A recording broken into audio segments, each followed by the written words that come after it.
গাউসে পাককে জিজ্ঞাসা করলো এক বুড়ি এসে কয়, এ গাউসে পাক, আমি তোমার কাছে জানতে চাই, তোমার মুখেও দাড়ি, আমার ছাগলের মুখেও দাড়ি। সাউনার একটা ছাগল, বুড়িমা ছাগল ছিল। যে গাউসে পাক, তোমার কাছে জানতে চাই, তোমার মুখেও দাঁড়িয়ে আছে, আমার ছাগলের মুখেও দাঁড়িয়ে আছে, পশুর মুখেও দাঁড়িয়ে আছে, কার কোন দাড়ির মর্যাদা বেশি? গাউসে পাক বলল, বুড়িমা আমি উত্তর দিতে পারছি না। কত বড় জ্ঞানী মানুষ! আমরা তো সব পণ্ডিত, অ্যারিস্টটল, সক্রেটিস বই লেখাপড় বলছে নো দাই সেল, নিজেকে নিজে চিনতে হবে, মারাফান নফস, নিজের নফসকে চিনতে হবে, কলবু সালিম, আত্মাটাকে প্রসিদ্ধ করতে হবে। কিন্তু আমার দেশের মানুষ খালি উনারে চিনতে, বক্তার দাড়ি ছোট, লম্বা লম্বা হয়নি, পাতলা, কলি ভালো না, এ ভালো না, খালি অন্যর চিন্তা, মানে খালি পরে সৈদি খালি সমালোচনা কর অভ্যাস হয়ে গেছে। গাউসে পাক ইন্তেকাল করছে, বুড়ি শুনতে পারছে, আয়া গাউসে পাকের কাছে আয়া, কবরের কাছে আয়া, মারাইশের কাছে, লাশের কাছে আয়া, এ গাউসে পাক, ওই বুড়া বলতেছে, আমার তো একটা গাউসে পাক তো একটা প্রশ্ন উত্তর দিতে চাইছিল, দেইনি, না দিয়া মারা গেল, ঘটনাটা কি? তখন উনি এলহাম শুনতে পাইলেন, বুড়ি আওয়াজ, বুড়ি বান্দা যখন রিয়াজুল জান্নাহ বেহেশতের বাগান, ওই বাগানে যাইয়া কবরের ভয়ে, জাহান্নামের ভয়ে চোখ দিয়া টাস করে পানি ছেড়ে দিল, আল্লাহ কত গুনাহ করলাম জীবন ভরে, জানা নাই রে রব্বে কারীম, যত অপরাধ করলাম আমার আল্লাহ। এরে মুসলমান, খাস করে তওবা করে আল্লাহ বলে ডাক দেওয়ার সঙ্গে সঙ্গে রব্বুল আলামিন বান্দার জীবনের সমস্ত গুনাহগুলো মাফ করে দেয়। জোরে বলেন মারহাবা। খুশি হন নাই? এত বড় শুভ সংবাদ শোনা পরে লাভ দিয়ে উঠা উচিত। হে যুবক, কিয়ামত পর্যন্ত আর কোন নবী আসবে না, কিয়ামত পর্যন্ত নবীদের দরজা বন্ধ, তওবার দরজা খোলা। এখন মাহফিলে আসলেন কবরের ভয়, জাহান্নামের ভয়, বান্দা যখন খাস তওবা করলো, রব্বুল আলামিন তার জীবনের কবিরা গুনাহ মাফ করে দিল। নিয়ত করে আসার পর আসার জন্য সগীরা গুনাহ মাফ, এখানে বসে ওয়াজ শুনে খাস তওবা করে আল্লাহর দরবারে ফরিয়াদ করে কানলেই গুনাহগুলো মাফ। তাহলে জীবনে একটা সুযোগ পেয়ে গেলাম, গুনাহ মাফের জন্য একটা অপূর্ব সুযোগ। এরপরেও যদি বান্দা জাহান্নামে যায়, এরপরেও যদি বান্দা গুনাহগার হয়ে থাকে, এর মতো বদ নসিবার দুনিয়ার মধ্যে কারোর নাই। কারণ আসার একটা সিরিয়াল আছে, যার কোনো সিরিয়াল নাই। এ দুনিয়ার মুসলমান গভীর মনোযোগ, আজকে কবরবাসীর রুহের মাগফিরাত অর্থে মুসলমান মাহফিল, মরহুম মুসলমান আব্দুল করিম সাহেবের স্মরণের মাহফিল। আরে কে যেন দুনিয়া থেকে সকালবেলা বিদায় হয়ে যাবে, রাত্রে বিদায় হয়ে যাবে, জানি না। এই দুনিয়ার মুসলমান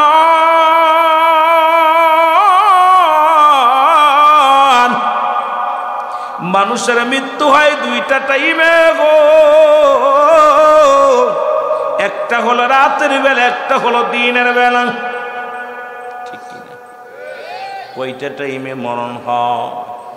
দুইটা টাইমে মরণ হয়, হয় রাত্রে মরণ হয়, না হয় দিনে মরণ হয়।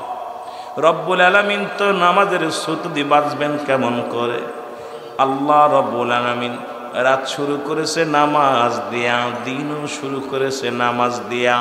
বান্দা নামাজের মধ্যে সাহায্য চাও, নামাজের মধ্যে প্রার্থনা করো, নামাজের মধ্যে আমার মাথা নুয়ে নুয়ে বললাম সুবহান রাব্বিল আলা।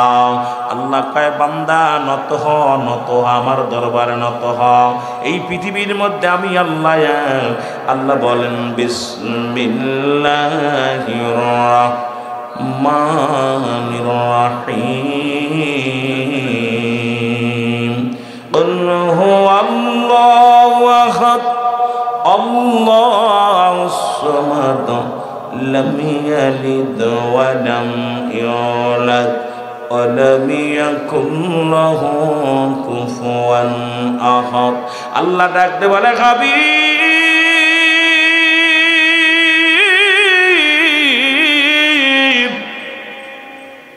আপনি জানিয়ে দেন আমি আল্লাহ এক। আমি আল্লাহ কয়জন? আর একটু জোরে বলেন কয়জন? আল্লাহ ছেলে মেয়ে কয়জন? পরিবার পরিজন কয়জন? আল্লাহর নাতিপুতি কয়জন, আল্লাহর আত্মীয় স্বজন কয়জন। আল্লাহ কয় বান্দা এই পৃথিবীর মধ্যে জানিয়ে দাও আমি আল্লাহ এক, গোলামি করব কার? আর একটু জোরে বলেন, গোলামি করব কার? আইন মানব কার? ও যুবক বাবারা দিলের কান্ডা লাগায় বল, সব কিছুর মালিক কে? আর একটু জোরে বলেন কে? আল্লাহ কয় বান্দা আমি আল্লাহ, আমি আল্লাহ কাউকে ধর্ম দিই নাই, কারো থেকে ধর্ম নিই নাই। ও মুসলমান, রাতে মৃত্যু হয় নাই, দিনে হবে, এর মধ্যে কোনো সন্দেহ নাই। দিন শুরু করেছে আমার আল্লাহ নামাজ দিয়া। কি দিয়া? জোরে বলেন কি দিয়া? সব দিক ওয়াজ চলে যাবে, খেয়াল করবেন। নামাজ দিয়া মুসলমান 2 রাকাত সুন্নাত নামাজ তুমি আদায় করলা। ও বান্দা তুমি হয়ে গেলে আমার নবীর প্রেমিকের সঙ্গে হয়ে গেলা তুমি আল্লাহর গোলাম। এখন যদি দিনের মধ্যে তোমার মরণ হয়, তুমি হবে আমার রাসূলের প্রেমিক, আল্লাহর গোলাম। এই গোলামের কবরে কোনো চিন্তা নাই খৌফুন শব্দের অর্থ ভয়। এই যে মুসলমান নামাজের গালা নাই, হজের গালা নাই, জাকাতের গালা নাই। আল্লাহ বলে আল্লাহর মাহবুব বান্দাদের বিষয়ে বলতে যায় বলে আলা সাবধান, ইন্না নিশ্চয়, আলা ইন্না উদাল্লাহি, আল্লাহর তরফ থেকে যারা আল্লাহর মাহবুব বান্দা হয়, লা নাই খৌফুন শব্দের অর্থ ভয়। এ মুসলমান গভীর মনোযোগ, ইমানদারের কোনো কবরের টেনশন নাই। এই যে সামনে আসতেছে কাল বৈশাখী, বৈশাখ মাসের বিশাল ঝড় হয়, খেয়াল করবেন দাদু ভাইয়েরা। গরিব মানুষ সারা রাত ভরে দোয়ানিস পড়তে পড়তে দিরাত চলে যায়। যখন কাল বৈশাখী ঝড় হয়, মানুষ বিপদে পড়ে। এবার দেখলাম আমেরিকার মধ্যে লঞ্চে আগুন ধরছে। মুসলমান শুনে নাও, এরে মুসলমান অবশেষে কি করছে? ইহুদিরাও আজান শুরু করছে। সে জীবনে কোনোদিন আল্লাহর নাম নেন নাই। এই বিদুহিনীরাও আজান ফুঁকায় দিছে, আল্লাহ বাঁচাও। তাদের বিশ্বাস আছে আল্লাহ পারে একমাত্র বাঁচাইতে। পৃথিবীর মধ্যে যেখানে আগুনের পানির মধ্যে আগুন ধরে গেছে, জাহাজের মধ্যে মুসলমান দেখেছেন আপনারা, জাহাজের মধ্যে আগুন ঝরে, পানির উপরে জাহাজ, তার উপরেও মুসলমান আগুন ধরেছে। কিন্তু লিবানের জন্য পানি, হাতের গড়ে পানি থাকতেও মুসলমান শুনে নাও, কয়েকশো নাবিক দুনিয়া থেকে বিদায় হয়ে গেল, যাত্রী বিদায় হয়ে গেল। এত আজান, এত একামত, কত কি দিল। মুসলমান যখন বিপদে পড়ে যাও, তখন মৌলারে ডাকো, বিপদ থেকে উদ্ধার হইলে আর মৌলারে চেনো না। জোরে বলেন ঠিক কিনা? এ আমার ভাইয়েরা, আমার বন্ধুরা, আমার তদ্রূপ আমল করা ব্যক্তি, যে ব্যক্তি দুনিয়ার মধ্যে আমল করে যাবে, এর কবর হবে শান্তিময়। আর দুনিয়া যারা কামায় করে যাবে, মুসলমান শোনো, দুনিয়া দুনিয়া করে যারা পাগল ছিল, তাদের জন্য আখিরাত শূন্য হয়ে যাবে। এই মানুষগুলো বড় বিপদগামী হয়ে যাবে। জোরে বলেন ঠিক কিনা? এই জন্য বলতেছিলাম, 2টা টাইমে মানুষের মরণ হয়। পৃথিবীর মধ্যে আসার একটা সিরিয়াল আছে, যার কোনো সিরিয়াল নেই রে।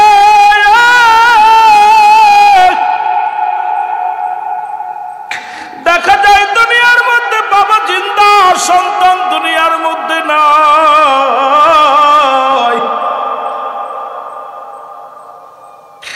মুসলমান শুনে নাও, বাবার কাঁধে সন্তানের লাশ, সন্তানের কাঁধে বাবার লাশ। ওই লাশ বহনকারী ব্যক্তি জানে পৃথিবীর মধ্যে লাশটা কত ভারী। বাবারে জিগাইবেন, বাবাই বলবে সন্তানের লাশ যে কত ভারী, এটা বুঝাইতে পারবো না। সন্তানরে জিগাইবেন, সন্তানও বলবে আমি আমার বাবার লাশ এত ভারী, আগে বুঝাইতে পারবো না। এই জন্য কখন কে যেন চলে যায় কেউ বলতে পারি না। জোরে বলেন ঠিক কিনা? আমার মহরণা শিবে কখন কেউ তো জানি না, আমার মহরণা। এই আমি চলে যাব, আমায় তোমরা ভুইলা যাইও না। আমি চলে যাব, আমায় তোমরা না। আমার মরণ আসিবে কখন কেউ তো জানি না। আমার টাকা পয়সা দালান কোটা যাহা করেছি সব কিছু ফেলাইয়া যাচ্ছি একাই চলেছি রে আমি সব কিছু ফেলাইয়া যাচ্ছি আমি যাবার কালে ভেবে দেখি আমার কেহ নাই আমি যাবার কালে ভেবে দেখি নাই আমার মরণ আসিবে কখন কেউ তো জানি না আমার এই দুনিয়ার মুসলমান শুই না লাও গো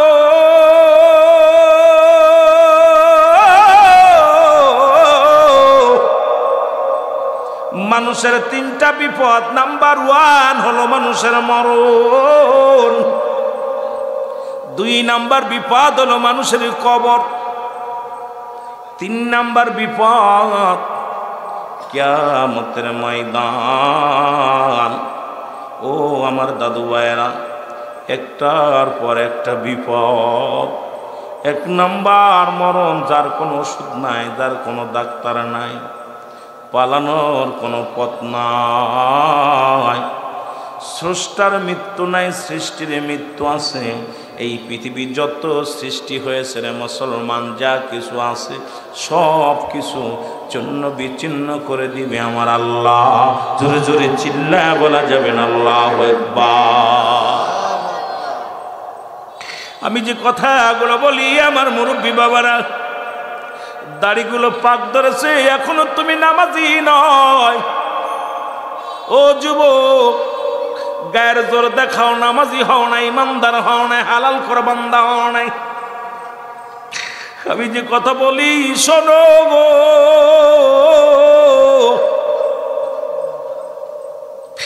আমার বাবারা 1 নম্বর বিপদ হলো মানুষের মরণ এই মরণের পেয়ালা পান করতে হবে মরণ নাই কার কার একটু হাত তুলে দেখা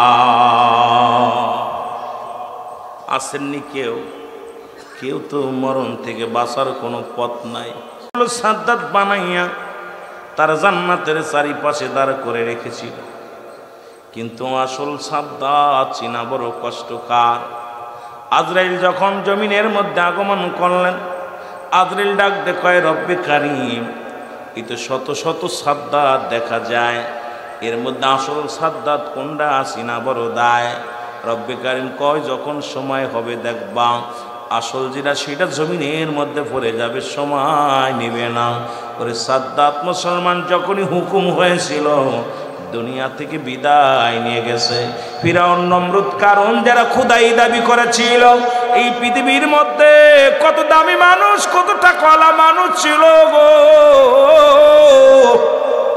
আল্লাহ প্রতাপশালী বাদশা বানাইলেন 4 জনকে তারাও দুনিয়া থেকে চলে গেছে তাদের মধ্যে মুসলমানদের মধ্যে 2 জন একজনের নাম হলো বাদশা মুসলমান সুলাইমান আল্লাহ তাকে বিশাল রাজ্যের মালিক বানায় দিলেন অল পৃথিবী শাসন করেছিলেন শাসক বাদশাদের মধ্যে তার নাম হলো বাদশা সুলাইমান উনিও দুনিয়া থেকে বিদায় হয়ে গেছে আল্লাহ তাকে একটা মুজিজার ঘোড়া দান করেছিল যে ঘোড়াটা নিয়ে এই মুসলমান আল্লাহ তাকে একটা কুরসি দান করেছিলেন যে কুরসির মধ্যে বইয়া অল পৃথিবী ঘুইরা ঘুরা দেখতো কোনো পেট্রোল লাগতো না ডিজেল লাগতো না কোনো হাওয়া লাগতো না চেয়ারের মধ্যে বইয়া ও মুসলমানরা সিংহাসনে বইয়া যখন নবী সুলাইমান ডাকতে বলতো সিংহাসন চলো পাকিস্তানে চলো গো সেকেন্ড লাগতো না টাইম লাগতো না উইরা উইরা পৌঁছে যেত জায়গায় জোরে বলেন আল্লাহু আকবার উনি কি বেঁচে আছে না মরছে যেহেতু মৃত্যুবার্ষিক স্মরণের মাহফিল একটু কথাগুলো বলে যায় বাবারা আমার ভালো লাগে এই মুসলমানদের কান্ডা লাগায় শোনা নাও আর একজন বাদশা ছিল বাদশা মুসলমান জুলকারনাইন আল্লাহ তাকে পৃথিবীর মধ্যে এত পাওয়ার এত ক্ষমতা দিয়েছিল সারা পৃথিবীর শাসক ছিলেন তিনি পৃথিবীটা বিচরণ করতে মাত্র 2 বার আল্লাহ তাকে একটা মুজিজার ঘোড়া দান করেছিল যে ঘোড়াটা একটা কদম ফেললে 12,000 মাইল অতিক্রম করতো জোরে বলেন মারহাবা কত হাজার একটু বুঝাইতে চাই, হয়তো আপনাদের এলাকার মধ্যে এত ধনী মানুষ আছে, টাকাওয়ালা আছে, চিন্তা করে আমার মরণ হবে না। আবার অনেক বুড়া হয়ে গেছে, এখনো বিড়ি ছাড়তে পারে নাই, তারও চিন্তা আমার মরণ হবে না। জোরে কোন ঠিক কিনা? অনেক যুবক আছে, তাদের চিন্তা আমরা বুড়া হব না। আবার অনেক মুরব্বী আছে, তাদের চিন্তা মনে হয় আমাদের মরণ হবে না, এখনো বয়স শেষ, এখনো সঠিক পথে ফেরে নাই। জোরে কোন ঠিক কিনা? ও যুবক, বাদশা জুলকারনাইন কাল্লাতে মুজিজার গুড়া দান করেছিল, যেটা বললাম, এক কদম যখন পা বাড়াইতো মুসলমান শোনো গো, 12,000 মাইল অতিক্রম করতো, আল্লাহ তারা লম্বা বানাইছিল 48 হাত লম্বা। কত হাত?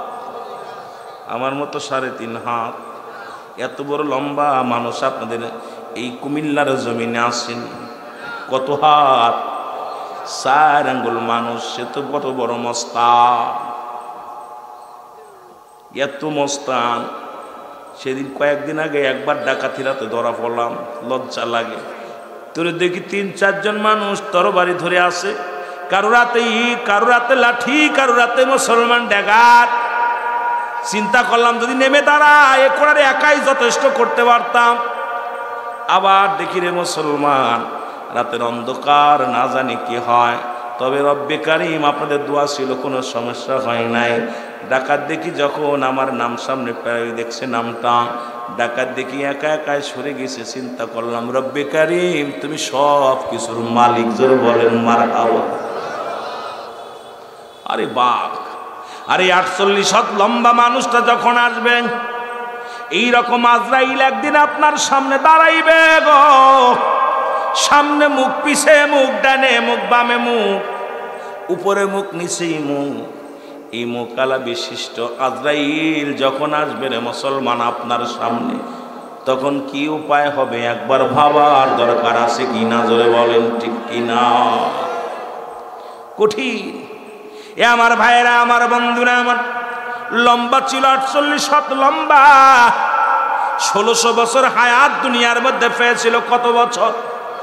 1600 বছর হায়াত দুনিয়ার মধ্যে পেয়েছিল।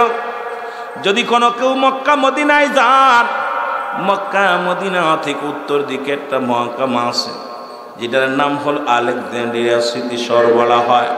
এই শহরের মধ্যে বাদশা জুলকারনাইনকে শোয়ায় রাখা হয়েছে। পাশে একটা সাইনবোর্ড লাগানো আছে। উনি মৃত্যুর আগে বলে গেলেন, দুনিয়ার মানুষ শোনো, আমি তো সামান্য হায়াত, সীমিত হায়াত, আমি রব্বে কারিমের গোলামি করতে পারলাম না। তোমরা রব্বে কারিমে ভুলো না, কারণ দুনিয়ার জিন্দেগি সামান্য বেশি না। এই পাশে অনেক খালি জায়গা আছে, একটু জিকির করেন, আগে আসেন। একটু ওয়াজের ভিতরে কথা বললে অনেক সময় নষ্ট হবে আপনাদের। একটু মহব্বতের সঙ্গে জিকির করেন, লা ইলাহা, জবান খোলে লা ইলাহা। আগে আসেন না সবাই। লা ইলাহা, ভাইজান মোগার মনের বেদনা, আয় হায় বোঝাইলে কেউ বোঝে না। আইরে শোনাইলে কেউ শোনেন না, বলো শোনাইলে কেউ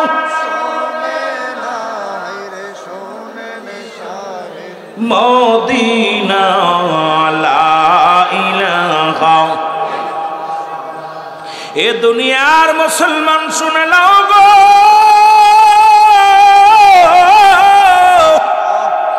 এই দুজন ছিল মুসলমানদের মধ্যে, আর কাফেরদের মধ্যে দুজন।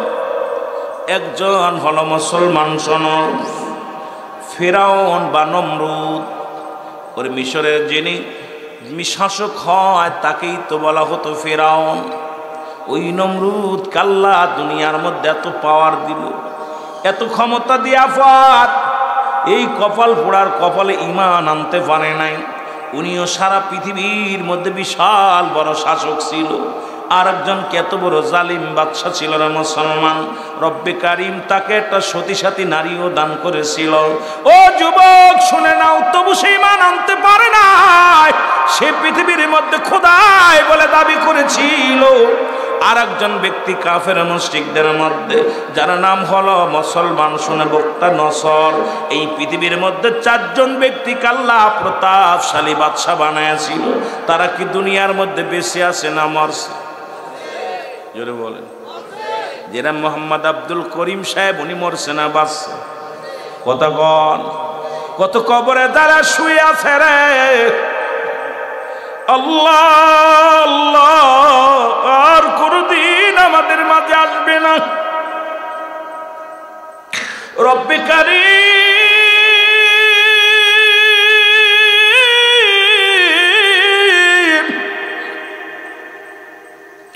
বলতেছিলাম 1 নাম্বার বিপদ হলো মানুষের মরণ। আল্লামা মুফতি আমজাদ আলী সাহেব একটা কিতাব লেখেন, কিতাবের নাম বারে শরিয়াত। এই কিতাবের মধ্যে লিখতে যা বললেন, দুনিয়ার মানুষ শোনো, মানুষ যখন সাধারণ মৃত্যুবরণ করে, ওরে আপনারা সবাই জানেন, আলেম ওলামা ওয়াজ করে, কোন ইমানদার যখন মৃত্যুবরণ করে, যেমন আটা গুলায়া খামির বানাইয়া, এই খামিরের মধ্যে যদি একটা চুল পরে টান দিয়ে বাইর করলে যেমন অনাসে বাইর হয়ে যায়, ইমানদারের মৃত্যুটা ঠিক সেমনি হয়। আর আল্লামা মুফতি আমজাদ আলী সাহেব তার বই লিখতে যা বললেন, দুনিয়ার মানুষ শোনো, মানুষ যখন মৃত্যুবরণ করে গো, 70 তাজা উটের গায়ের চামড়া জবাই না করিয়া উল্টো দিকে টান দিয়া লবণ আর মরিচ লাগায়া দিলে যতটুকু যন্ত্রণা হয়,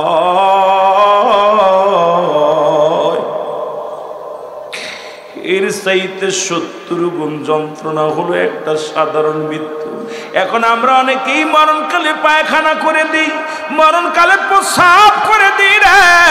মরণের সময় চোখ দুটি বড় বড় হয়ে যায়। আল্লাহ,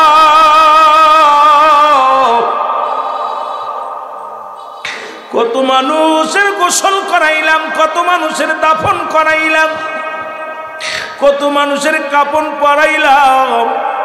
ওই গোসল করাতে যা দেখছি তাদের চোখ দুটি বড় বড় হয়ে গেছে, জিহ্বাটা বাইর হয়ে গেছে, পায়খানা প্রস্রাব পর্যন্ত মৃত্যু যন্ত্রণায় করে দিছে।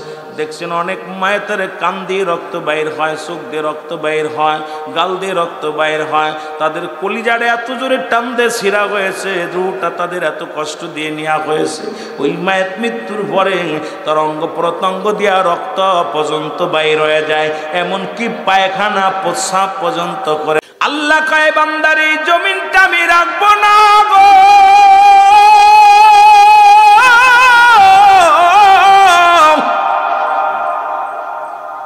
এই জমিনটা আমি চূর্ণ বিচ্ছিন্ন করে দিব।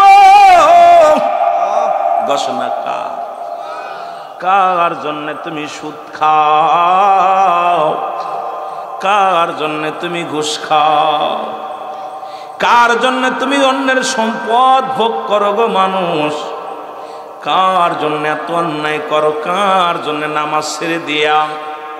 বড় আফসোস হয় রে মুসলমান, যাদের মায়ায় তুমি ভ্যান চালাইলা, রিক্সা চালাইলা, যাদের মায়ায় তুমি দুনিয়ার মধ্যে পরের বাড়ি কাজ করলা, যাদের সুখে রাখার জন্য সুদের ব্যবসা করলা, ঘুষের ব্যবসা করলা, যাদের সুখী রাখার জন্য রে মুসলমান দুনিয়ায় কত অন্যায় পথে পা বাড়াইলা।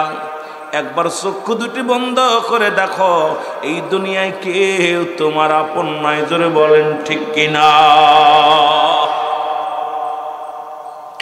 এরে বান্দা শুনে নাও, পৃথিবীর মধ্যে সুদ খাইয়া তুমি দেহ করলা, সুদ খাইলা, ঘুষ খাইলা, জিনা ব্যভিচার অন্যায় করলাম।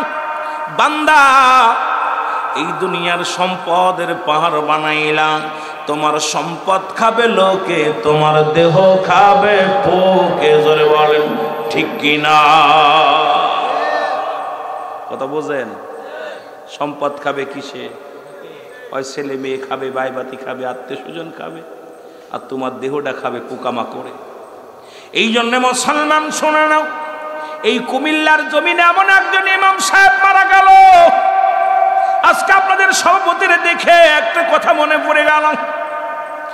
মুসলমান দীর্ঘ 16টা বছর পরে ইমামতি করেছে, জীবনে একটা আনা পয়সা কোনোদিন নেন নাই, জীবনে কোনোদিন ও মুসলমান, মানুষের বাড়ি যায় দাওয়াত এইরকম মুরগি ফলোয়া খায় নাই। এমন একজন আল্লাহওয়ালা ব্যক্তি মারা গেল।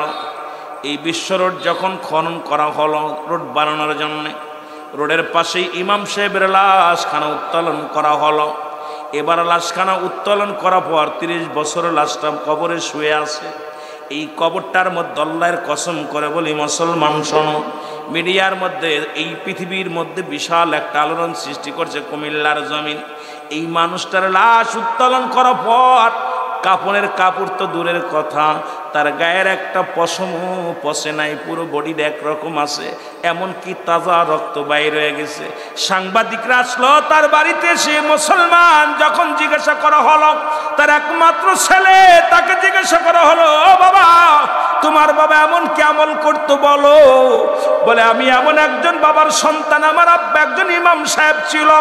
আমার আব্বা জানকে আমি দেখেছি রাত যখন গভীর হয়ে যেত, এই রাতের অন্ধকারে আমার আব্বা জান তাহাজ্জুদের নামাজ পড়তো। আমার আব্বা জানকে দেখেছি কুরআনুল কারীম করে খুলে খুলে পড়তো। আমার আব্বা জান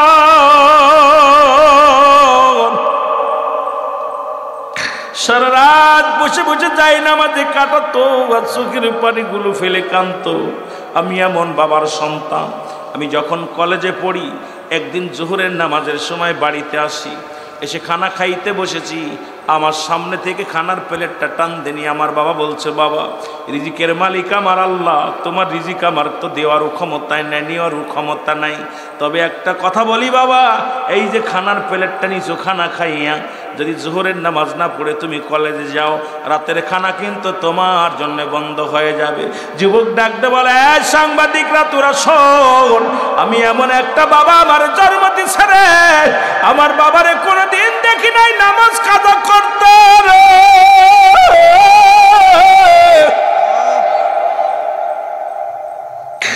আমার আব্বা জান যদি মানুষের বাড়ি দাওয়াত নিত, বাড়িতে যদি ডিমের ব্যবস্থা থাকতো দাওয়াতে যে ডিম খাইতো, বাড়িতে যদি গোশের ব্যবস্থা থাকতো দাওয়াতে যে গোশ খেত। আরে এত বড় ইনসাফ আমার বাবার ভিতরে ছিল।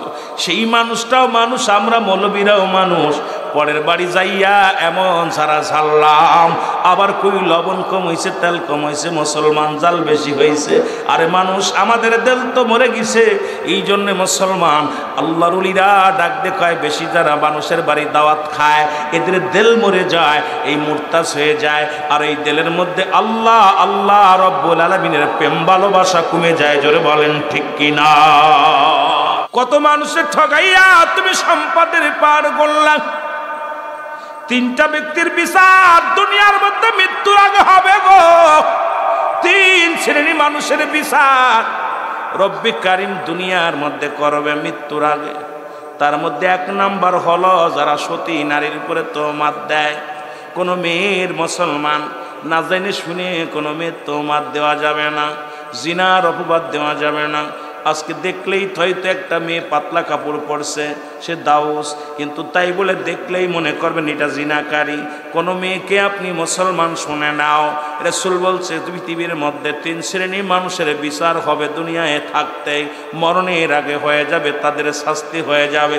তার মধ্যে 1 নাম্বার হলো পৃথিবীর মধ্যে কোনো মেয়েকে মুসলমান, পৃথিবীর মধ্যে কোনো মা জাতিকে বা কোনো বাজে মন্তব্য করা। 2 নাম্বার হলো মুসলমান শুনে নাও, এই 2 নাম্বার পৃথিবীর মধ্যে বাই হইয়া বোনেরা বোনের সম্পদ আত্মসাৎ করা। আজকে আমাদের দেশে অনেক ফ্যামিলির মধ্যে আছে, দেখা যায় বোনের হক নষ্ট করেছে। ভাই কি করেছে? ভাই তার নিজের নামে করে দিছে, বোনকে একটা থাপ্পড় একটা বুঝ দিয়ে দেশে রে মুসলমান।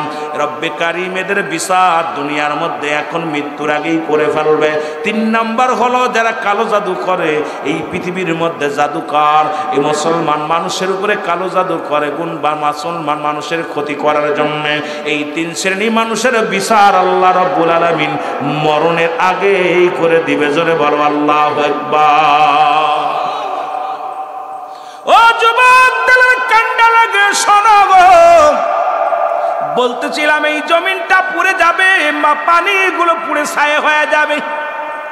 পানি বুঝিনি, এই কথা শুনলে পরে গায়ের মধ্যে গায়ের পশমগুলো থারিয়ে যায়। আহা, পানি যেটা পানি পুড়ে ছাই হয়ে যাবে, মাটি পুড়ে তামা হয়ে যাবে।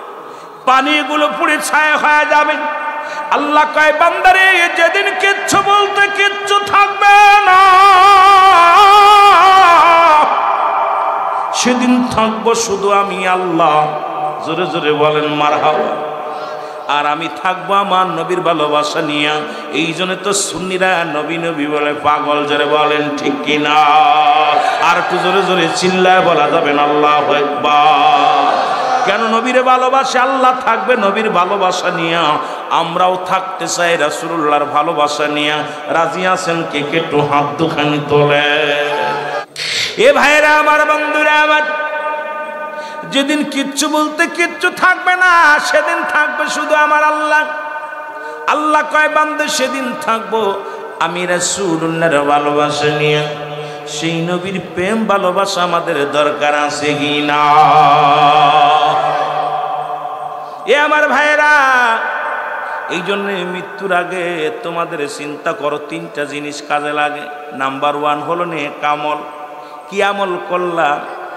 1 নম্বরে তুমি তো আমলে ফাঁকি দিলে, নামাজ পড়লে না, রোজা রাখলে না, হজ করলে না, যাকাত দিলে না। পৃথিবীর মধ্যে মুসলমান কত অন্যায় পথে তুমি চললা, তোমার জীবনটা কোনো ফেলেই করতে পারলে না। 1 নম্বরে কাজে লাগবে নেক আমল। তুমি নিজের আমলটা ঠিক করলে না, কত নামাজ চলে গেল তোমার জীবন থেকে, কত রোজা ছেড়ে দিলা, কত হক নষ্ট করলা, ইবাদত বন্দেগি করলা না। নাম্বার 2 সদকায়ে জারিয়া। এই সদকায়ে জারিয়া বলতে অনেক কিছু বোঝায়। তার মধ্যে 1 নম্বর হলো মুসলমান কাউকে একটা কোরআনের আয়াত শিক্ষা দিলেন। এই যে আমাদের হাফেজ সাহেবরা কোরআন শিক্ষা দিতেছে, সদকায়ে জারিয়া। ও আবার আরেকজনকে দিবে, আরেকজনকে দিবে। এই রকম মুসলমান শুনে নাও। বা একটা গাছ লাগাইলেন, সদকা জারিয়া। রাস্তাঘাট করলেন, দান ধ্যান করলেন, দুনিয়ার মধ্যে এক কথায় ভালো কর্ম করলেন। এটার উপর আলোচনা অনেক গুরুত্ব, অনেক আলোচনার দরকার। 1 নাম্বার নেক আমল, 2 নাম্বার সদকায়ে জারিয়া, দান ধ্যান, দান খয়রাত, মসজিদ মাদ্রাসা, মুসলমান রাস্তাঘাট, মানুষের কল্যাণের জন্য, মানুষ কল্যাণমুখী কোনো কাজ করলেন। বা ইসলামের জ্ঞান অর্জনকে একটা হাদিস শিখাই দিলেন, একটা দোয়া শিখাই দিলেন, কোরআন শিক্ষা দিলেন, কিছু সূরা কিরাত শিক্ষা দিলেন। এটাও সদকায়ে জারিয়ার মধ্যে গণ্য হবে রে মুসলমান। কাউকে একটা কোরআন শরীফ কিনে দিলেন, এটাও সদকায়ে জারিয়া হিসেবে গণ্য হবে। ওইটা যে যতদিন তেলাওয়াত করবে, এটা সব আপনি কবরে শুয়ে পাবেন। মুসলমান নাম্বার 3 হলো নেককার সন্তান। এটার মধ্যে বড় ভুলের মধ্যে আমরা আছি। একজন সন্তান, নেককার সন্তানের বড় অভাব।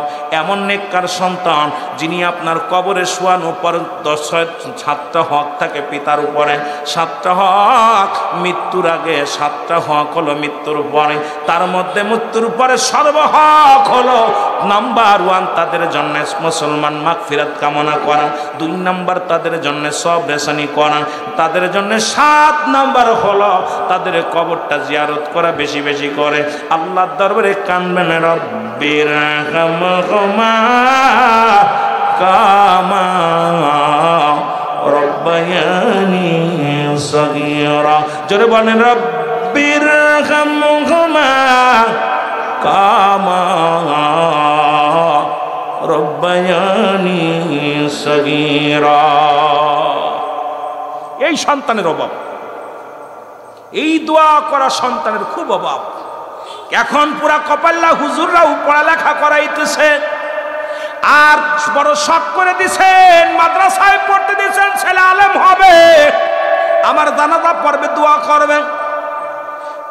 2 মাস পরে এসে বাপেরে কবি, আব্বা জানাজার নামাজ পড়ে দোয়া করা তো জায়েজ নাই, মোনাজাত করা তো জায়েজ নাই।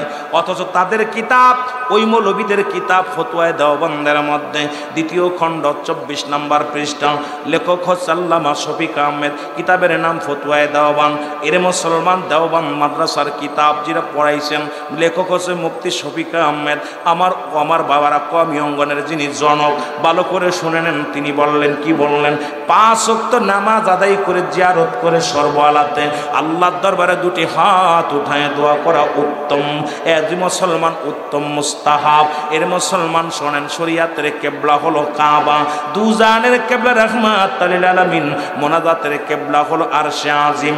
মুসলমান এখন না চিনার কারণে এর মৌলবীরা গ্রামে গ্রামে ভিক্ষে করে না। মুসলমান দেখবেন বাড়ি বাড়ি উস্তাদ ব্যাগ দেশে ধরাইয়া, বস্তা দিছে ধরাইয়া, কয় যাও ওই গ্রাম থেকে চাউল উঠাই নিয়ে আয়। ভিক্ষা করতে লজ্জা লাগে না, হাত উঠাইতে লজ্জা লাগে, এটা বড় কষ্ট হয় রে মুসলমান। দেখবেন বেতন মাস শেষে বেতন নিতে লজ্জা করে না, মানুষের বাড়িতে ধান পাট উঠাইতে লজ্জা লাগে না, মানুষের কাছে হাত পেতে ভিক্ষা নিয়ে চামড়ার টাকা নিতে লজ্জা করে না। যত ফতুয়া আছে আল্লাহ দরবারে হাত উঠাইতে গেলে জোরে বলেন ঠিক কিনা? মুসলমান জিয়ারত করে সর্ববেলা আল্লাহর দরবারে দুটি হাত উঠায় দোয়া করা উত্তম। জোরে বলেন সুবহানাল্লাহ, আরো জোরে বলেন। ও মুসলমান, আমি এই বিষয়ে একবারে বিশাল প্রায় 3 ঘন্টার উপর আলোচনা করেছি। মুসলমান একটা মিডিয়ার মধ্যে দেখবেন এখানে আলোচনা ওই রাসূলের উপরে দুরূদ পড়া এবং মোনাজাত নিয়ে লম্বা চওড়া আলোচনা করেছি রে বাবা। এখন যে বিষয়ে যাইতেছিলাম, মৃত্যুর পরে 7টা হক এই বাবা মার জন্য দোয়া করা বন্ধ করে দিছে রাসূল আকরাম সাল্লাল্লাহু আলাইহি ওয়াসাল্লাম। সাহাবীদেরকে বললেন, সাহাবীরা গো, আমি কি তোমাদের এমন আমল একটা শিক্ষা দিব যা করলে তোমরা কি কবুল হজের সব পাইবা? সাহাবীরা বলে, ইয়া রাসূলুল্লাহ, ইয়া হাবিবাল্লাহ, কি সেই আমলটা? বলে, তোমাদের পিতামাতা যারা দুনিয়ার মধ্যে আছে বাড়িতে সালাম দিবা, আসসালামু আলাইকুম বাবা, আসসালামু আলাইকুম মা, তোমার আমল নামায় একটা কবুল হজের সব লেখা হয়ে যাবে। জোরে বলেন মারহাবা। নবীজি বলেন, সাহাবীরা রে, তোমরা কেন কান্দো?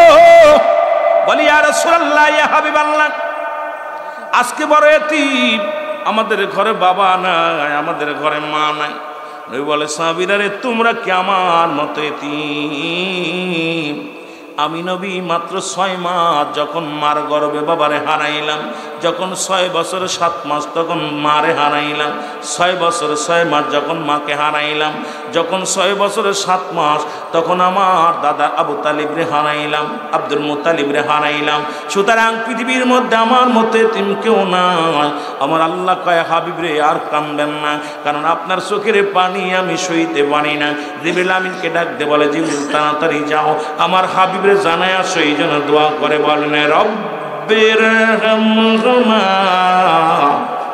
কামা রব্বায়ানি সগীরা।